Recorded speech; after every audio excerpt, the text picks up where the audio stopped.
Thank you. Thank you. So our next presentation is by Afsar Dat Khan. He is very our enthusiastic uh, head nurse here.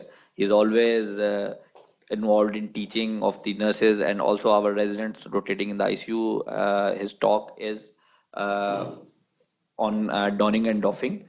He will show a presentation of around 10 minutes, and then afterwards there will be a short video clip to show how we can do donning and doffing.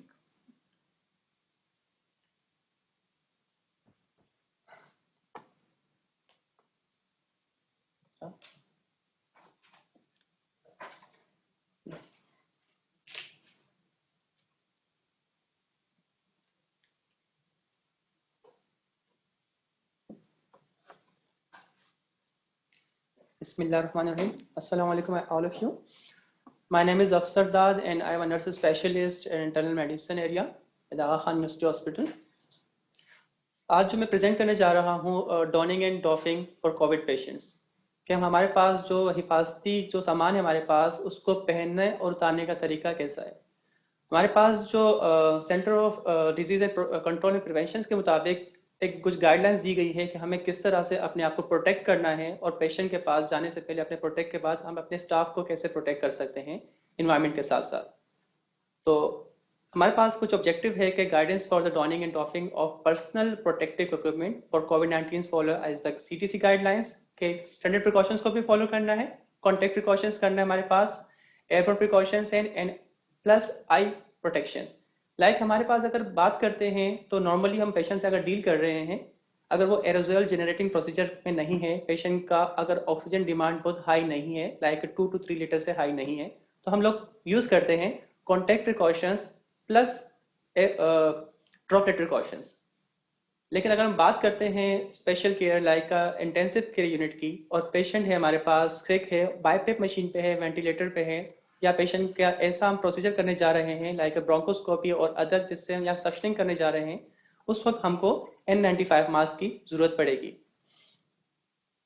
हमारे पास जो जाती हिफाजती सामान like personal protective equipment के लिए जो सामान चाहिए होता है हमारे पास, फर्स्ट ऑफ ऑल हम बात करते हैं disposable isolation gown to protect the skin. Next हमारे पास goggles to protect the eyes कि हम अपने आईज को कैसे प्रोटेक्ट करेंगे। इसमें डिफरेंट शेप्स के पास गॉगल्स अवेलेबल होते हैं। जो हजरात हमारे पास चश्मा यूज करते हैं, इस्तेमाल करते हैं, उन वो भी गॉगल्स यूज करेंगे। उसका एक स्पेसिफिक तरीका है कि आप गॉगल्स यूज करेंगे चश्मे के ऊपर भी। फिर बात करते हैं हमारे पास gloves to protect the hands. Fourth हमारे पास है N95 mask to protect respiratory tract. Like अगर जैसे मैंने बात की कि हम लोग जैसे लेवल 2 और लेवल 3 की बात करते हैं स्पेशल केयर आइसोलेशन या हमारे पास ICU की, तो उसमें हम N95 मास्क का जरूर इस्तेमाल करेंगे। फिर बात करते हैं कि एडिशनल कुछ चीजें होती है जो हम लोग यूज करते हैं as a personal protective equipment के, तो उसमें हमारे पास एडिशनली नेसेसरी आइटम्स होते हैं अल्कोहल बेस्ड हैंड रब। दूसरा है EPA अप्रूव डिसइंफेक्टेंट वाइप्स होते हैं हमारे पास, waste container with the red biohazard bag. Like अगर हम लोग जैसे हमारे पास आई गूगल्स की बात करते हैं तो हम उसको रीयूज करते हैं, तो उसको हम बाकायदा अल्कोहल बेस्ड हैंड रब से एंड हम EPA अप्रूव डिसइंफेक्टेड वाइप से क्लीन करते हैं एंड देन रीयूजेबल के लिए काम करते हैं। एंड जो इस्तेमाल शुदा सामान हमारे पास है PPE है, उसको हम लोग किस तरह से बायोहैजर्ड बैग में डिस्कार्ड करते हैं ताकि सेफली बाकी चीजों से हम लोग उसको प्रिवेंट कर सके। फिर हमारे पास बात करते हैं dawning PPE, prepare your PPE dawning space कि हमारे पास डॉनिंग के लिए स्पेसिफिक जगह होनी चाहिए कि कहाँ पर डॉनिंग करनी है और कहाँ पर डॉफिंग करनी है। हमारे पास स्पेसिफिक वार्ड्स में एक स्पेसिफिक लोकेशन होती है जहां हम लोग डॉनिंग करते हैं ताकि बाकी एरियाज में जो हम लोग इस्तेमाल कर रहे हैं सामान उसको प्रिवेंट कर सकें और ताकि वो आइसोलेशन में रह सके। Don't PPE in an area that is safe to be without PPE।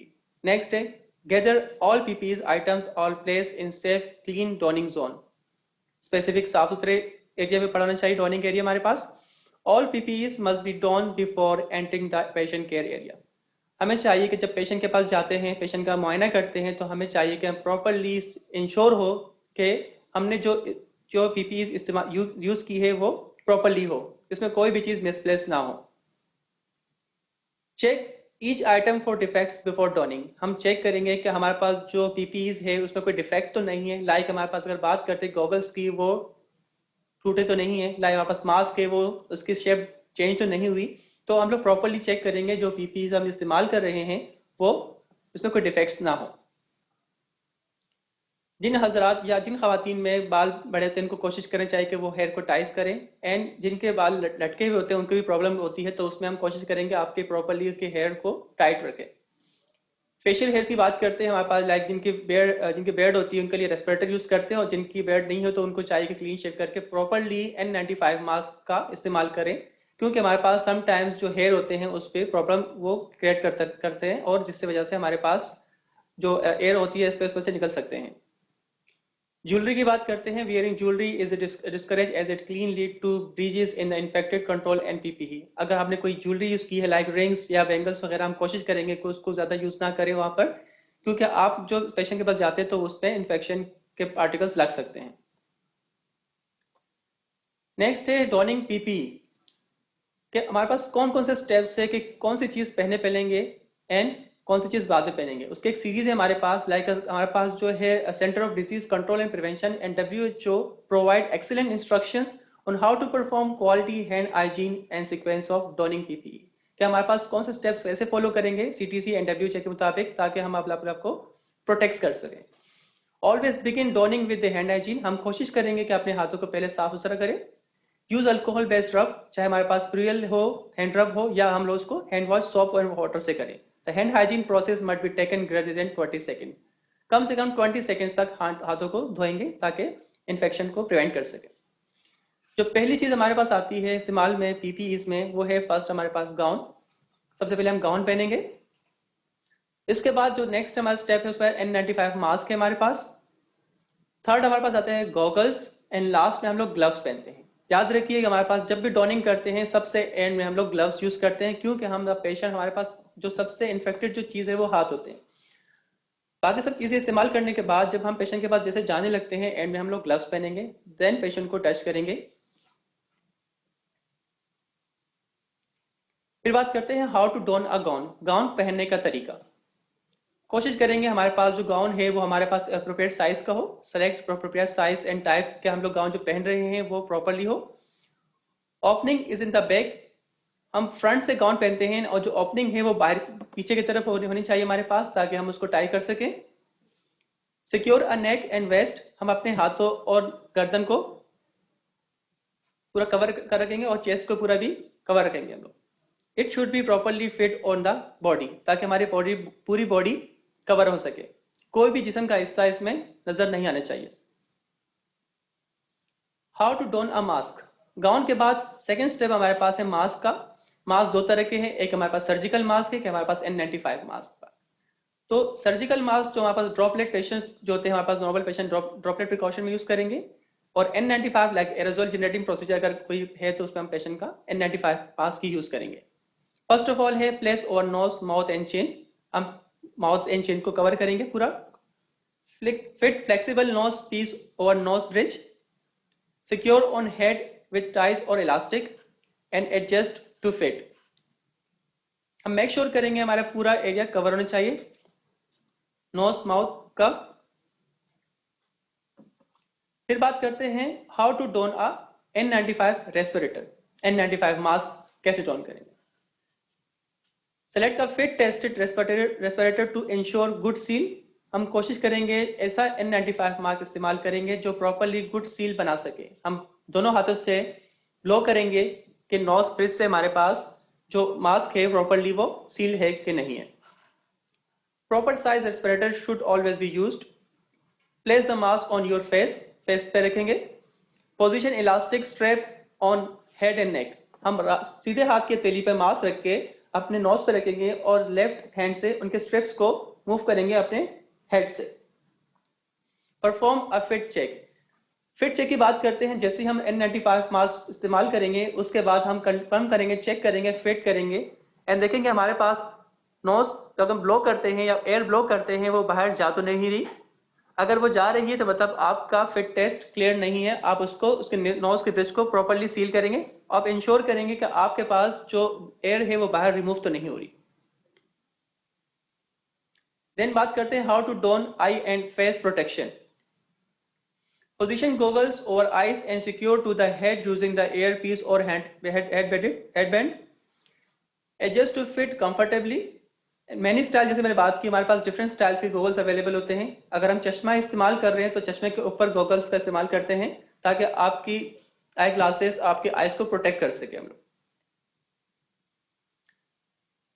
फिर बात करते हैं डॉन ग्लव्स। लास्ट जैसे बात की डॉनिंग में, सबसे लास्ट में हम लोग ग्लव्स का इस्तेमाल करते हैं। Don gloves last. Select correct type and size, जैसे बात करते हैं हमारे पास डिफरेंट साइज के ग्लव्स अवेलेबल होते हैं, लेटेक्स के, लार्ज, मीडियम एंड स्मॉल। हम इंश्योर करेंगे जो साइज हमारे पास है उसको हम लोग यूज करें ताकि हम प्रॉपरली अपने हैंड्स को कवर कर सकें। इंसर्ट हैंड इनटू ग्लव्स, हम कोशिश करेंगे कि हमारे पास जो गाउन वाला हिस्सा है वो ग्लव्स के अंदर आए ताकि हमारे पास प्रॉपरली हम अपने आप को कवर कर सकें। Extend gloves over isolation gown cuff. फिर जैसे बात करते हैं डॉनिंग के बाद डॉफिंग की, तो डॉफिंग का जो प्रोसीजर है हमारे पास थोड़ा सा स्लो करना पड़ता है ताकि हम लोग ऐसी कोई चीज मिस ना करें जिससे हमारे पास कोई बेहतियाती ना आ जाए। लाइक अगर हम लोग रिमूव कर रहे हैं तो रिमूव करने से पहले इंश्योर करेंगे कि हमारे पास ऐसी कोई चीज एज ए लाइक, अगर हम पेशेंट को डील कर रहे हैं एरोजल जनरेटिंग प्रोसीजर में तो उसमें देखेंगे कि हमारे पास ऐसी चीज कोई मिस तो नहीं हुई ताकि पेशेंट उसी वक्त डील करके हम लोग बाद में डॉफिंग कर सके। स्लो एंड इंटेंशन मूवमेंट करते हैं इसमें। Prevent aerosolization contaminants on used equipment. अब डॉफिंग की बात करते हैं। सबसे पहले इसमें कौन से स्टेप्स फॉलो करेंगे डॉफिंग में। जैसे बात की हम लोग डॉनिंग में सबसे एंड में ग्लव्स यूज करेंगे, लेकिन डॉफिंग में सबसे पहले ग्लव्स रिमूव करेंगे क्योंकि ऑलरेडी हम पेशेंट से अगर डील कर चुके हैं और हमारे हाथ इन्फेक्टेड हो चुके हैं तो हम सबसे पहले ग्लव्स रिमूव करेंगे। ग्लव्स रिमूव करने के बाद 20 सेकेंड्स के लिए हैंड रब करेंगे या हैंड वॉश करेंगे, देन गाउन रिमूव करेंगे। गाउन रिमूव करने के लिए हम कोशिश करेंगे कि बैक साइड से इनिशियली अपने जो रिबन्स खोल के देन बैक साइड के रिबन खोलेंगे एंड कोशिश करेंगे रोल करते हुए गाउन को रिमूव करेंगे एंड बैक साइड से ताकि फ्रंट से आपको इन्फेक्शन के चांसेस कम से कम हो। देन अगेन 20 सेकेंड के लिए हैंड रब करेंगे एंड गॉगल्स को रिमूव करेंगे। गॉगल्स रिमूव करने के बाद अगेन हैंड रब करेंगे 20 सेकेंड्स के लिए and then N95 mask remove करेंगे। ये है डॉफिंग के स्टेप्स हमारे पास। देन बात करते हैं हमारे पास के वेयर टू रिमूव पीपीईज। हम जो पर्सनल प्रोटेक्टिव इक्विपमेंट जो इस्तेमाल किए हैं उनको रिमूव कैसे करेंगे। कोशिश करेंगे कि at doorway before leaving patient room on in anteroom. जैसे अगर बात करते हैं, अगर हम मौजूद हैं नेगेटिव रूम प्रेशर में और हम बाहर निकल रहे हैं पॉजिटिव प्रेशर में एंटी रूम में, तो हम कोशिश करेंगे कि हम कुछ पीपीईज अंदर ही डिस्कार्ड करेंगे। लाइक ग्लव्स की बात करते हैं, ग्लव्स अंदर ही हम लोग डिस्कार्ड करके हैंड रब करेंगे एंड पेशेंट के रूम से निकलने के बाद remove respirator outside the room after door has been close. जब तक कंफर्म ना हो जाए कि नेगेटिव रूम हमारे पास क्लोज हो चुका हो, देन हम रिमूव करेंगे respirator. Ensure that hand hygiene facilities are available at the point needed, for example sink और अल्कोहल बेस्ड हैंड रब। हम इंश्योर करेंगे कि हम पेशेंट के पास निकलने के बाद जहां पर हम लोग डॉफिंग कर रहे हैं वहां पर एक सिंक मौजूद होना चाहिए या आपके पास फ्यूल मौजूद होना चाहिए ताकि आप प्रॉपर्ली अपने हैंड हाइजीन को मेंटेन कर सके। फिर बात करते हैं approaches to general care area. अगर हम बात करते हैं, जैसे हम इनिशियली बात की स्पेशल केयर आइसोलेशन और आईसीयू की बात की, अगर हम जनरल वार्ड की बात करते हैं तो हमारे पास all the entry of wards and in patient areas all the staff are required to wear surgical gowns, mask and gowns. हमें चाहिए कि जो स्टाफ है वो जो जनरल केयर एरिया में असाइंड है वो कोशिश करे कि ऑल द टाइम गाउन पहने रखे एंड मास्क पहने रखे, सर्जिकल मास्क, और पेशेंट के पास जाने से पहले हैंड रब करके प्रॉपरली ग्लव्स पहने देन पेशेंट को टच करें। In areas considered high risk by a department of infection and prevention like CHC screening area and the ED, all staff are required to wear N95 mask in addition to the protector gear mentioned above। जैसे बात की हमने जो areas यहाँ पर आपको लगता है कि ज्यादा से ज्यादा चांसेस है इन्फेक्शन के और जहाँ ज्यादा से ज्यादा पेशेंट है जिनको एरोजोल जेनेटिक प्रोसीजर हो रहे हैं, वहां हम ऑल द टाइम स्टाफ को चाहिए कि N95 मास्क का इस्तेमाल करें। लाइक हमने बात की CHC की बात की, यहाँ पर स्क्रीनिंग का प्रोसीजर हो रहा हो स्टाफ का या पेशेंट्स का। इसके अलावा इमरजेंसी की बात करते हैं। इमरजेंसी में हमारे पास अगर बात करते हैं तो डिफरेंट पेशेंट आते हैं, सस्पेक्टेड होते हैं, उसमें पॉजिटिव निकलते हैं, तो हमें चाहिए कि वहां पर N95 ऑल द टाइम इस्तेमाल करें ताकि हम लोग अपने आप को प्रोटेक्ट कर सके। Hand washing is superior to sanitiser. हमें चाहिए कि ऑल द एरियाज में हमारे पास सैनिटाइजर का मौजूद होना ज़रूरी है ताकि हम अपने हाथों का हैंड रब कर सकें ताकि इन्फेक्शन कम से कम हो। इसके बाद बात करते हैं shoes cover and cap suit are advised in area where aerosol generating procedures are being done. Like जो एरियाज जहाँ पर एरोजोल जनरेटिंग प्रोसीजर हो रहे हों वहाँ पर हम कोशिश करेंगे स्टाफ कैप, हुड कवर या शू कवर लाजमी पहने ताकि पेशेंट के पास जाने से बाद आपको एरोजोल जनरेटिंग प्रोसीजर में इन्फेक्शन का कम से कम हो। एक वीडियो है हमारे पास डॉनिंग एंड डॉफिंग की जो मैं दिखाना चाहता हूं, जो एक्यू ने बनाई हमारे पास, तो आप देख सकते हो उसकी। Thank you.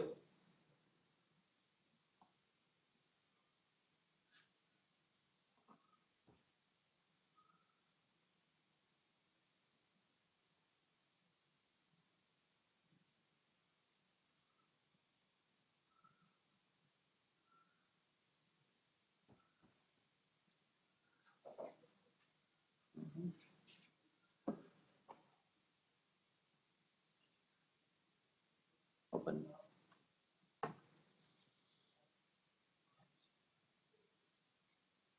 Centre for disease control and prevention के मुताबिक कोरोना वायरस मरीज की देखभाल करने के लिए इस वीडियो में हम आपको पर्सनल प्रोटेक्टिव इक्विपमेंट या जाती हिफाजती सामान को पहनने और उतारने के बारे में बताएंगे। जाती हिफाजती सामान के लिए आपको हैंड सैनिटाइजर, ग्लव्स, गाउन, आंखों के लिए गॉगल्स और N95 रेस्पिरेटर मास्क की जरूरत होगी। ये इंतहाई अहम है कि इन तमाम हिफाजती सामान को बाहिफाजत सही तरीके से पहना और उतारा जाए। आइए हम पर्सनल प्रोटेक्टिव इक्विपमेंट या जाती हिफाजती सामान पहनने का तरीका देखते हैं। सबसे पहले अपने हाथों को 20 सेकंड तक अच्छे तरीके से साफ कर लें या हैंड सैनिटाइजर का इस्तेमाल करें।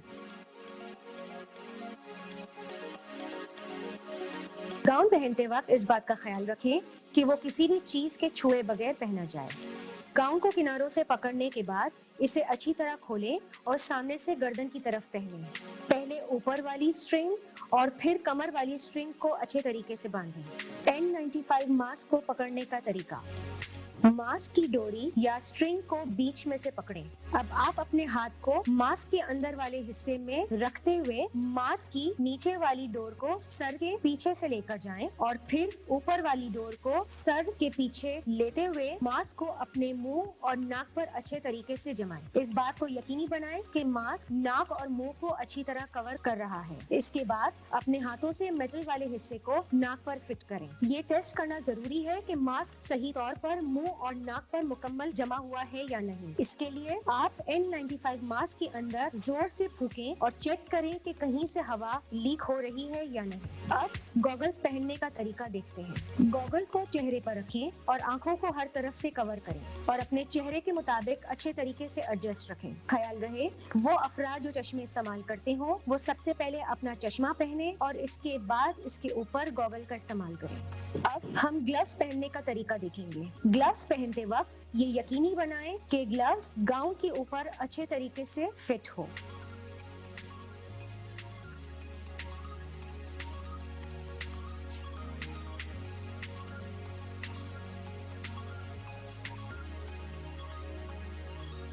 अब पर्सनल प्रोटेक्टिव इक्विपमेंट को सही तरीके से उतारने का तरीका देखेंगे।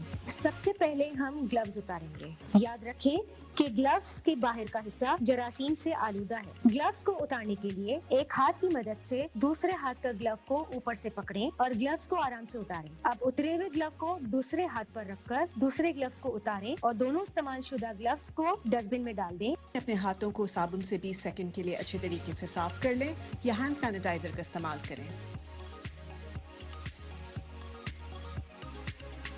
ग्लव्स के बाद अब आंखों के गॉगल्स को उतारें। गॉगल्स को अल्कोहल वाइप से साफ करने के बाद दोबारा इस्तेमाल किया जा सकता है। गॉगल्स के बाद गाउन को उतारें। पहले गाउन की स्ट्रिंग्स को गर्दन के पीछे से खोलें और फिर कमर वाली स्ट्रिंग को खोलें। अब खुले हुए गाउन को अंदरूनी हिस्से से छूते हुए अपने गर्दन और कंधों से बाहर निकालें। निकले हुए गाउन को रोल करते हुए डस्टबिन में डाल दें। अपने हाथों को साबुन से 20 सेकंड के लिए अच्छे तरीके से साफ कर लें या हैंड सैनिटाइजर का इस्तेमाल करें। आखिर में N95 रेस्पिरेटर मास्क को उतारें। याद रखें, मास्क को मरीज के कमरे के बाहर जाकर उतारना इंतहाई जरूरी है। मास्क को उतारने के लिए अपना एक हाथ मास्क के सामने रखें और दूसरे हाथ से मास्क के नीचे वाली स्ट्रिंग को निकालें और फिर ऊपर वाली स्ट्रिंग को आगे की तरफ लाते हुए दोनों स्ट्रिंग्स को बीच से पकड़ लें और मास्क को उतारकर पेपर बैग में अपने लिए महफूज कर लें। अपने हाथों को साबुन से 20 सेकंड के लिए अच्छे तरीके से साफ कर लें या हैंड सैनिटाइजर का इस्तेमाल करें। शुक्रिया।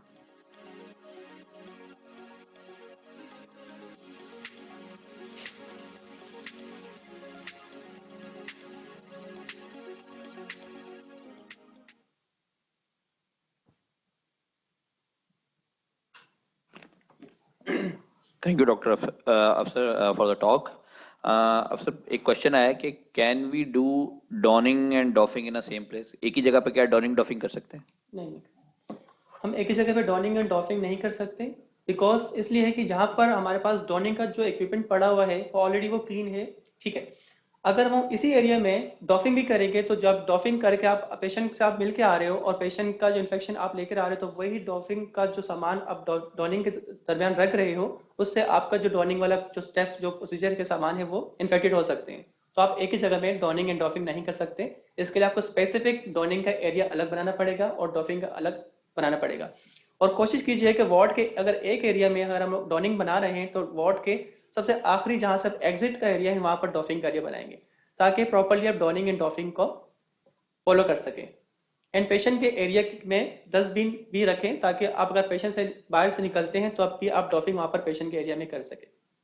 अच्छा, थैंक यू अफसर। अच्छा, नेक्स्ट क्वेश्चन है, what are the major challenges faced by the nurses during this pandemic in wards? मतलब तुम्हारा व्यू लेना चाह रहे हैं कि नर्सेज को क्या चैलेंज है इस कोविड-19 की पेंडेमिक से इन हॉस्पिटल वार्ड्स के अंदर?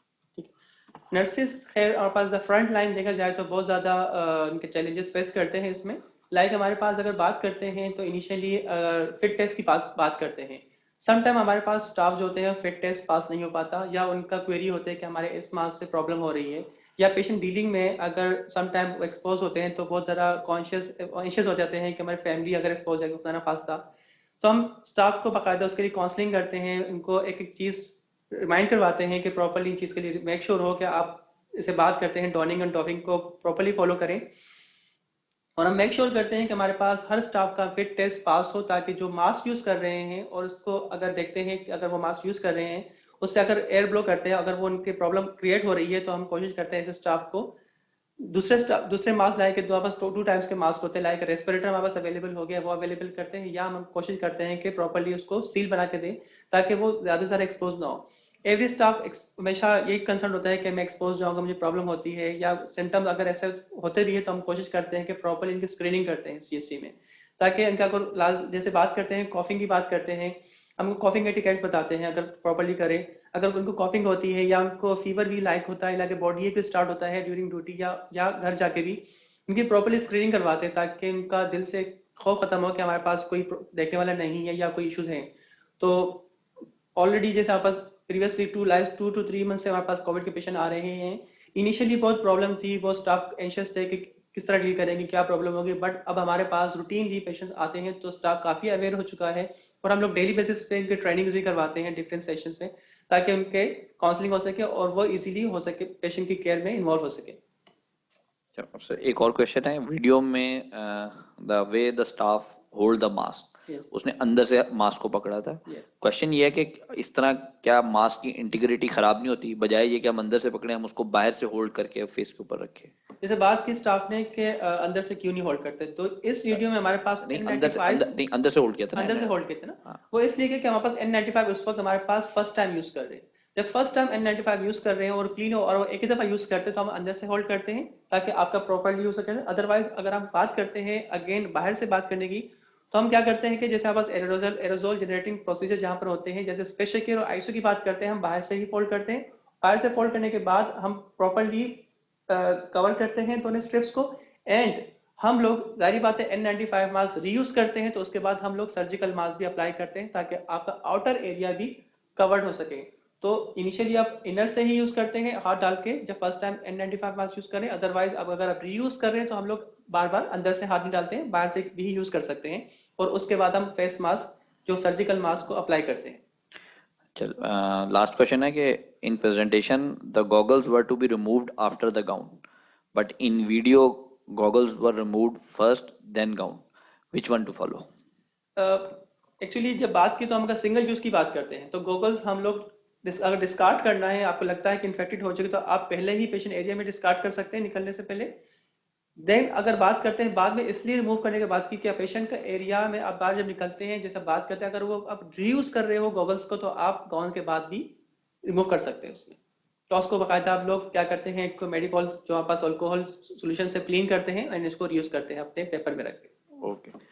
Thank you, Afsar, for your talk and input about the donning and doffing, one of the most important part for the people taking care of patient in COVID-19 ICU. Bar bar emphasis होता है donning doffing area अलग होगा, entry exit अलग हो, and it should be proper so that healthcare workers should be protected from this. One can you share?